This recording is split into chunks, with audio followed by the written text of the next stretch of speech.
பண்ணனாங்கன்னா நீ என்ன பண்ணும்? போயிட்டு உடனே உன்னோட மம்மி கிட்டயோ டாடி கிட்டயோ கிராண்ட் ஃபாதர்கிட்டயோ கிராண்ட் மதர்கிட்டயோ யார்கிட்டனாலும் நீ சொல்லணும். சரியா?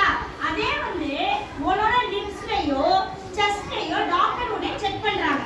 அப்ப அது குட் டச்சா பேட் டச்சா? Good touch. அதே உன்னோட மம்மி உன்னை என்ன பண்றாங்க? பாத் பண்றாங்க.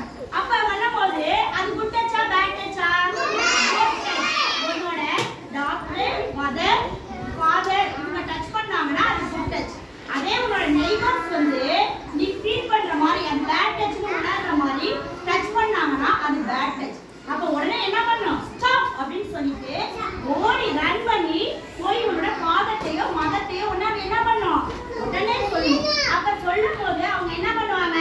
ஃபாதர் மதரே சரியா காதுல வாங்கல, கேட்கல, நீ சொல்றத அவங்க கேட்கவே மாட்டேங்கிறாங்க அப்படின்னா என்ன பண்ணும்? நீ மறுபடியும் சொல்லணும். ரிப்பீட் பண்ணிக்கிட்டே இருக்கணும். மம்மி என்னை இவங்க பேட் டச் பண்ணாங்க அப்படின்னு சொல்லிக்கிட்டே இருக்கணும். உங்க மம்மி கேட்கிற வரைக்கும். கேட்டவன தான் விடணும். அப்படி உங்க மம்மியும் காது கொடுத்து கேட்கல அப்படின்னா என்ன பண்ணும்?